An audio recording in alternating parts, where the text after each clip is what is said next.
예, 오늘은 룻기에 대한 이야기입니다. 예. 룻기는 여자분이시고요. 예, 모압 여자이신데 이제 성경에 나오게 된 분입니다.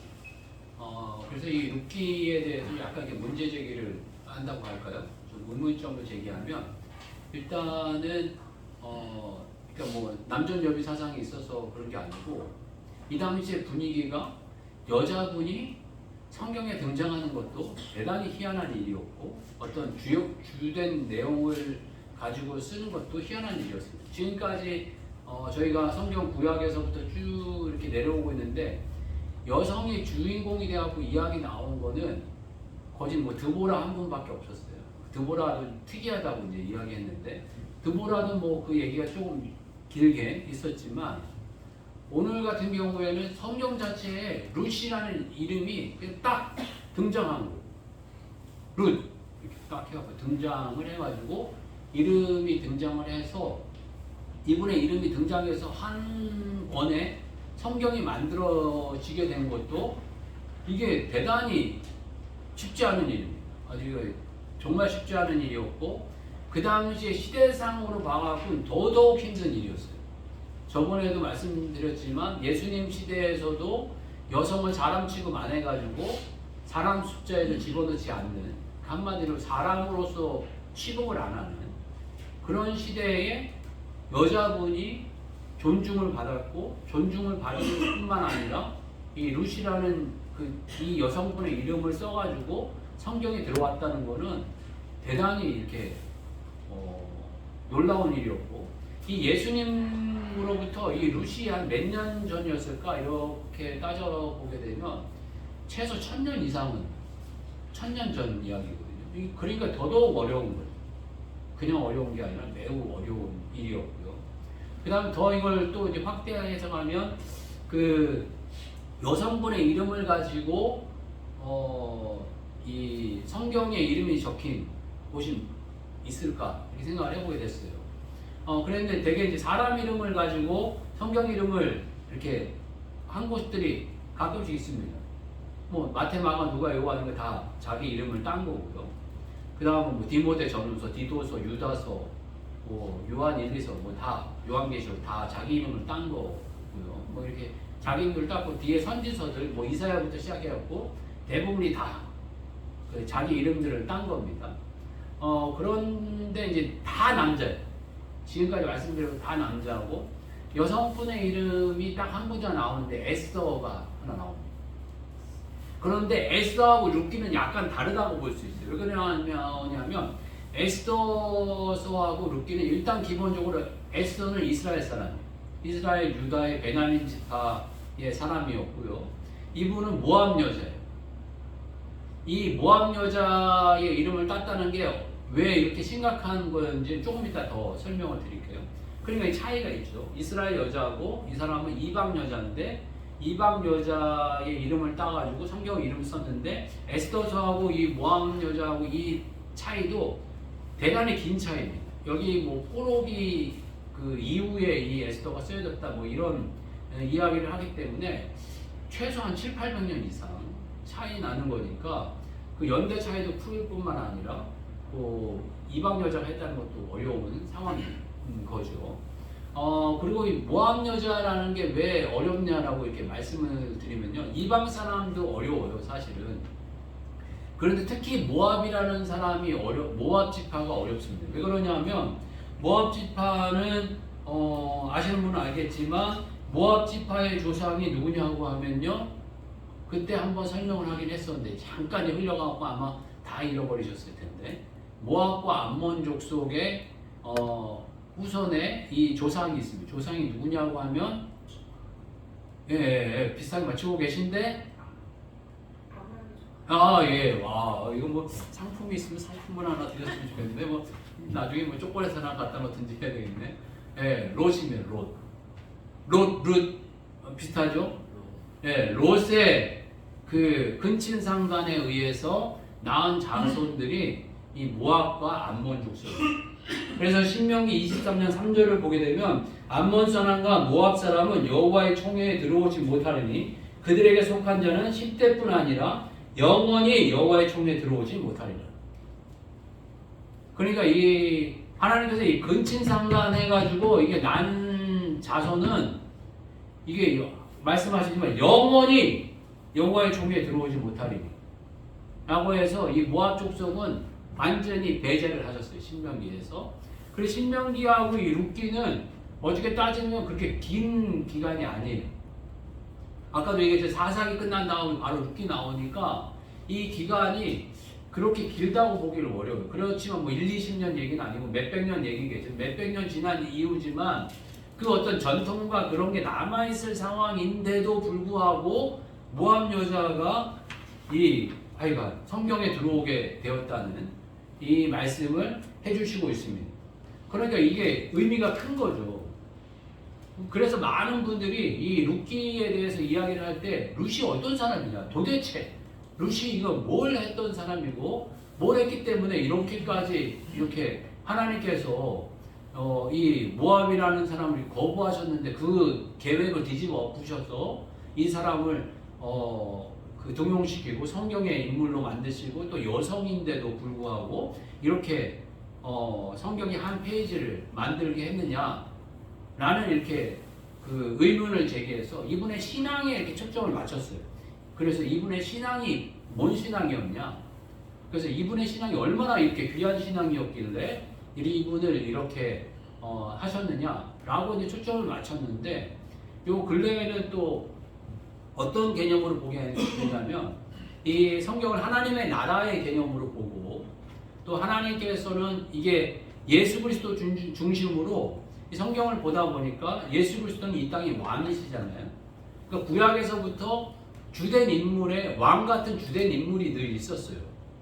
첫 번째 주된 인물이 아담이 있었다면 그 다음에 갑자기 뭐 노아가 나타나고 그 다음에 아브라함이 나타나고 그 다음에 뭐 이삭과 야곱이 나타나고 그 다음에 요셉이 나타나고 이런 어떤 주된 핵심의 왕 같은 인물들이 흘러간단 말이에요. 쭉 왕 같은 인물들이 흘러가면서 사사기에서도 그 왕 같은 인물들 저희들이 계속 공부한 거잖아요. 공부 쭉 해서 저번 주에는 이제 삼손까지 이렇게 왔는데 그 시대를 주도하는 삼손이 왔는데 그러면 사무엘 상하에서도 분명히 왕 같은 인물이 나타날 텐데 그 왕 같은 인물이 누구냐 하면은 사무엘과 그 다음에 사울과 그 다음에 다윗 왕이 나타나게 되는데 다윗 왕은 이렇게 흘러가다가 다윗 왕은 이만큼 큰 인물이에요. 이런 큰 인물인데 큰 인물을 유출하려고 할 때 그냥 유출하지 않고 이분이 뼈대 있는 가문이다. 정말 이게 실질적인 인물이다. 라는 것을 나타내려면 뭘 사용하냐 하면 족보를 사용합니다. 그 족보 있는 가문은 되게 뼈대 있는 가문이라고 이야기하지 않습니까? 그러다 보니까 이걸 보니까는 룻기의 맨 마지막을 보니까 결론이 뭐냐 하면은 이분이 다윗의 증조 할머니였다는 이야기를 하고 있어요. 우리 한번 볼게요. 룻기 4장 우리 18절에서부터 볼까요? 18절에서부터 22절까지 한 절씩 교독하겠습니다. 제가 먼저 하겠습니다. 베레스의 계보는 이러하니라. 베레스는 헤스론을 낳고 헤스론은 람을 낳고 람은 암나답을 낳고 아미나답은 나손을 낳았고 나손은 살몬을 낳았고 살몬은 보아스를 낳았고 보아스는 오벳을 낳았고 오벳은 이세를 같이 하겠습니다. 시작. 오벳은 이세를 낳았고 이세는 다윗을 낳았더라. 21절 보게 되면 보아스라는 이분이 이 룻하고 같이 결혼한 분이거든요. 그러니까 이 룻이 이 보아스라는 사람과 결혼을 해서 오벳이라는 사람을 낳았는데 오벳이 이세를 낳았고 이셋은 다윗을 낳았다. 라는 이런 어떤 족보를 이야기해 주면서 룻은 이 내용 자체에도 의미가 있지만 이 족보가 의미가 있다. 라는 발견을 했어요. 그래서 발견을 하게 되면서 이 룻의 의미는 다윗이 그냥 나온 조상이 아니고 이 룻에 의한 조상이고 룻이라는 분이 이런 분이었다 라고 이렇게 고백을 하고 알려주고 있습니다. 그렇지만 또 이렇다고 하더라도 사실 족보에서 좋지 않은 얘기는 다 빼버려요. 그런데 이 룻에 대한 이 이야기가 이스라엘 사람들에게는 좋은 의미의 얘기가 아닙니다. 이 사람들은 전통파, 이런 혼혈이 없는 순수혈통 이런 걸 좋아하는데 자신들이 가장 존경하고 가장 귀하게 생각하고 가장 이렇게 뭐라 그럴까 프라이드가 넘치는 자신감이 넘치는 영광스럽게 생각하는 이 다윗이라는 이 가문에 모압 여자라는 분이 섞였다는 거는 정말 이렇게 수치스러운 느낌까지 드는 이야기거든요. 그런데 그럼에도 불구하고 이 이야기를 가감없이 룻에 대한 이야기를 하고 있고 소개를 하고 있고 내용을 펼쳐줘 가고 있습니다. 그래서 이런 이야기를 왜 하나님께서 다 펼치게 하시는가? 이런 어떤 질문들을 한번 해보시면서 이 룻은 한번 각자 뭐 길지 않으니까 읽어보셨으면 좋겠고요. 그리고 룻이라는 이 분이 얼마나 정말 귀하기에 하나님께서 이 여성분을 모압 여자인데 이렇게 택하셨나라는 것도 한번 살펴보셨으면 좋겠다라는 마음이 듭니다. 그 룻이라는 이 내용을 한번 전체적으로 말씀드리면요, 룻이라는 내용은 그렇게 복잡한 내용이 아닙니다. 간단하게 표현하면 한 여성분이 어려움을 겪었는데 이 보아스라는 남편분을 만나가지고 인생이 확 피게 되었다. 끝. 이게 주된 내용입니다. 조금 자세하게 말씀을 드리면 아까 말씀드렸듯이 그 유대 지파의 한 그 엘리멜렉이라는 사람과 나옴이라는 부부가 있었습니다. 그래서 이스라엘 흉년이 들어가지고 모압 지방으로 내려가면 조금 잘 살게 될 줄 알고 모압 지방에 내려가게 됐습니다. 엘리멜렉이라는 사람의 이름은 나의 하나님 왕이시다라는 뜻이고 나오미는 나의 기쁨, 나의 기뻐하는 자라는 뜻입니다. 그렇게 살다가 두 아들을 낳았는데 아들의 이름이 말론과 기련이라는 아들을 낳게 되었습니다. 말론은 병약한 자라는 뜻이고 기련은 낭비라는 뜻을 가진 두 자식을 낳은 겁니다. 근데 두 자식을 그 모압 지방에 살다 보니까 모압 지방에 살고 있는 여자를 통해서 며느리를 얻었어요. 며느리를 얻었는데 이름은 오르바, 첫째는 오르바고 둘째는 룻이라는 그 자부를 얻게 됐어요. 오르바라는 여자의 이름의 뜻은 앞머리, 머리털이라는 뜻이고 이 룻이라는 여성분의 이름은 오늘 계속 이야기하고 있는데 우정, 친구라는 뜻입니다. 이것도 한번 체크해 놓으시면 좋을 것 같아요. 이 룻이라는 분이 이렇게 이름의 그 의미와 뜻이 매우 중요하거든요. 그런데 우정이나 친구라는 이름을 가지고 있는 분이었다라는 거고요. 그런데 얼마 지나지 않아서 이 엘리멜렉이 죽게 됩니다. 참 이게 남편이 죽게 돼서 참 힘들었죠. 그렇지만 두 아들이 있었기 때문에 그 두 아들로 인하여서 모압에서 계속 잘 살게 되었습니다. 그런데 불의하게 또 10년 후에 이 말론과 기련이 죽게 됩니다. 이 죽음을 맞아서 이제는 이 모압에서 더 이상 살 필요가 없고 살 길이 막막해지게 되니까 이 나오미가 오르바와 룻을 불러서 각각 너희 집으로 돌아가라 라고 이야기를 합니다. 그러니까 맨 처음에 둘 다 거부를 했겠죠. 아닙니다. 제가 어머니를 모셔야지요. 뭐 이렇게 얘기를 했는데 오르바라는 이 여자는 집으로 돌아갑니다. 근데 룻이라는 이 여자는 돌아가지 않고 오늘이 우리가 읽었던 본문 말씀으로 결단을 하면서 내가 어머니를 떠나지 않고 어머니와 함께 할 것을 말씀하고 있습니다. 그래서 이 결단에 두 가지가 나타나게 됩니다.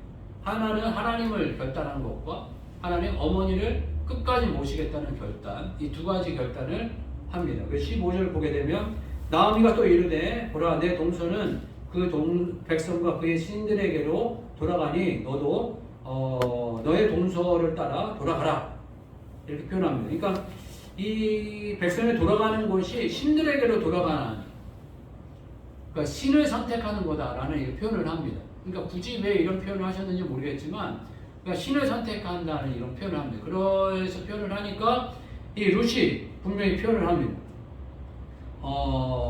룻이 이르되 내게 어머니를 떠나며 어머니를 따르지 말고 돌아가라 강권하지 마옵소서. 어머니께서 가시는 곳에 나도 가고 어머니께서 머무르시는 곳에 나도 머물겠나이다.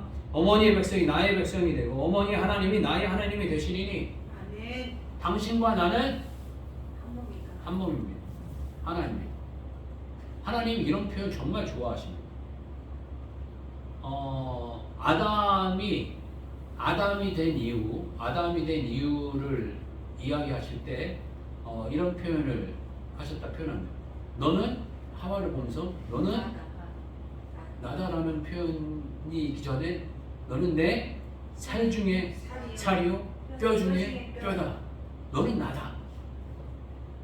너는 나다. 하나님 이런 표현 너무 좋아하세요. 이웃을 사랑하라. 이웃을 사랑하라 하셨을 때 뭐라고 했죠?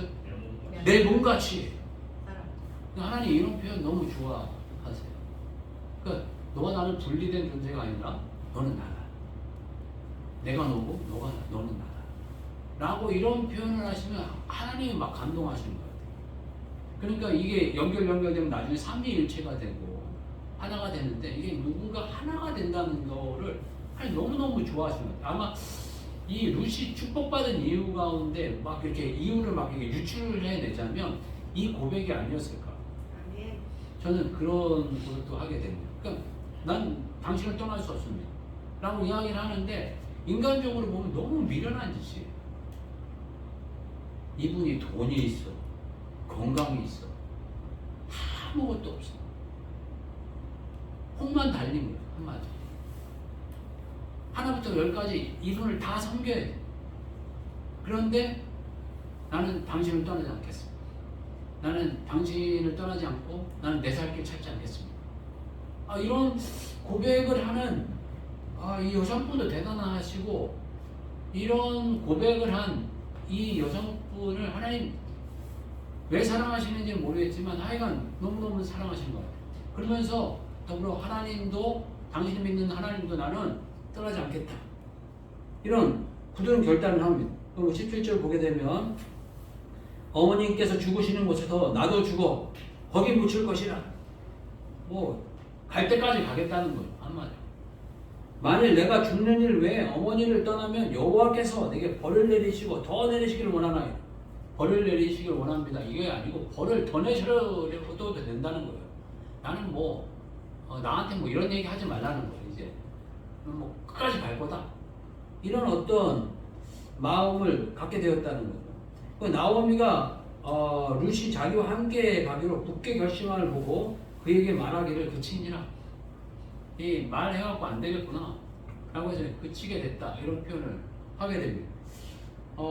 룻이 이제 복받은 이유를 굳이 이제 유출해내자면 이제 여기에서 많이 이제 유출을 하게 되고요. 그러니까 정말 하나님을 끝까지 선택하는 거, 그 다음에 정말 이 어머니를 그냥 갈 때까지 가겠다, 끝까지 함께 하겠다 이런 어떤 마음의 결단을 한 게 이 룻의 그 결단이었다라고 이렇게 말씀을 하고 있고요.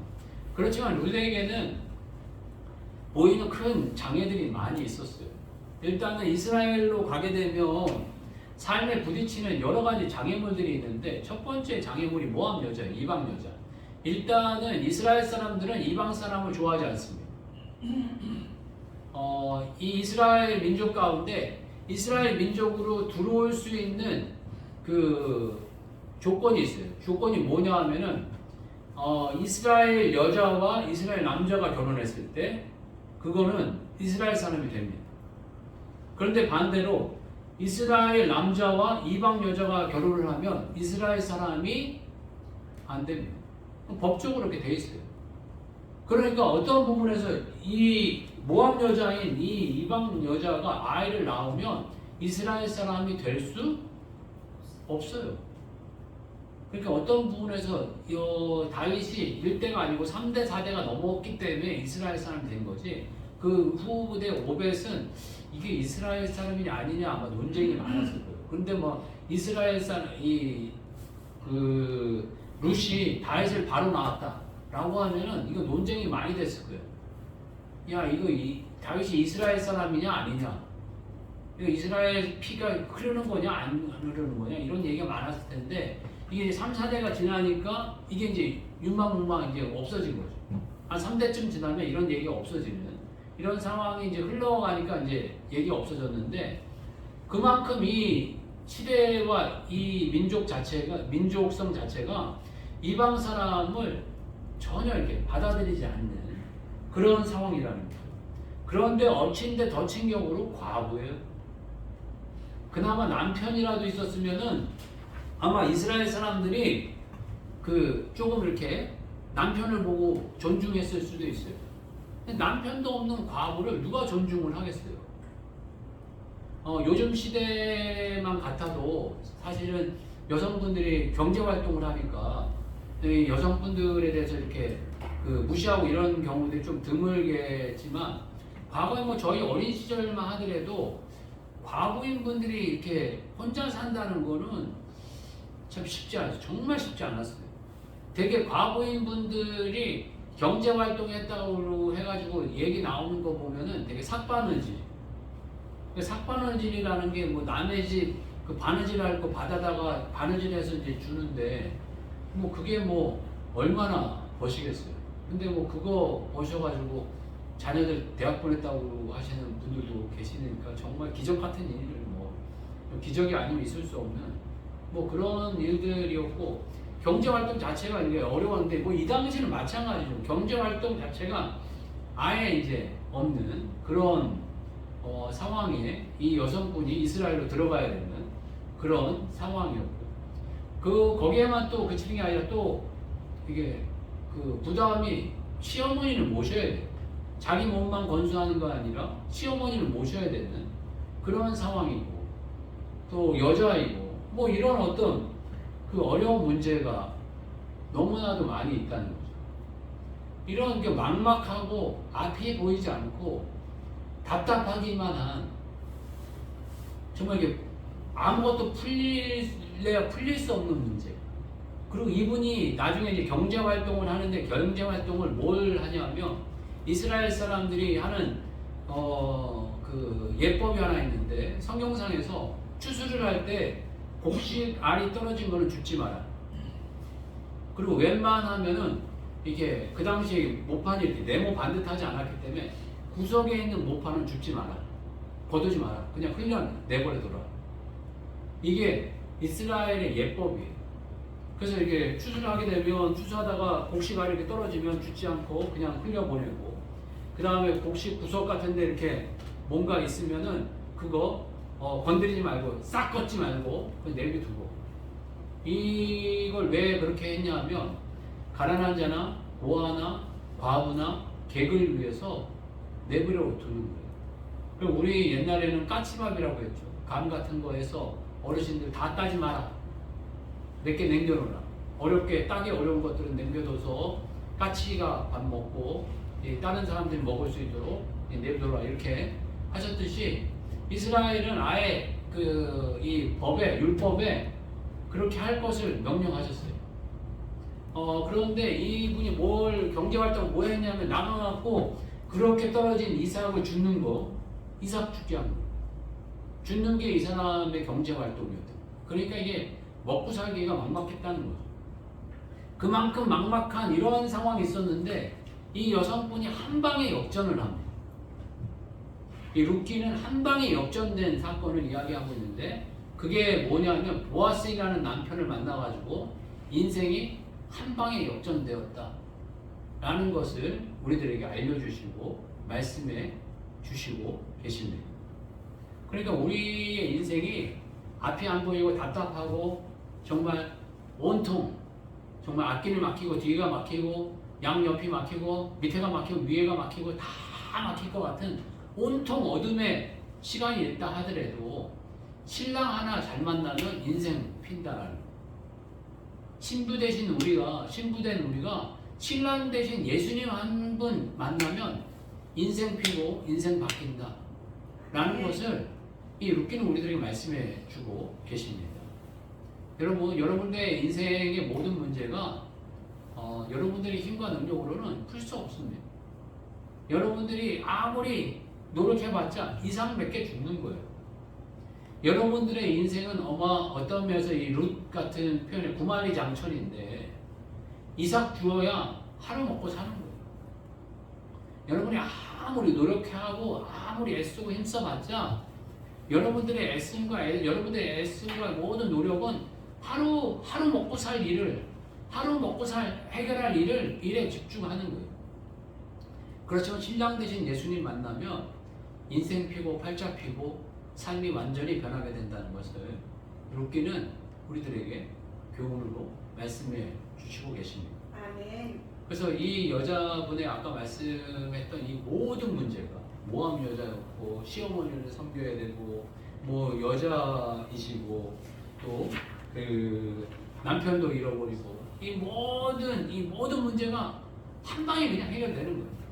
보아스라는 한 분을 만나니까 일단은 남편이 생겼고 또 이 이방 여자라는 이런 어떤 수치와 이런 것도 한 방에 다 해결되었고 시어머니를 모셔야 되는데 시어머니도 남편 때문에 잘 모시게 되는 이런 모든 인생의 모든 가지고 있는 문제가 한 방에 술타리 풀리듯이 쫙 풀려나가는 이런 놀라운 역사가 예수님 통해서 일어나게 됐다라는 것을 말씀해 주시고 계십니다.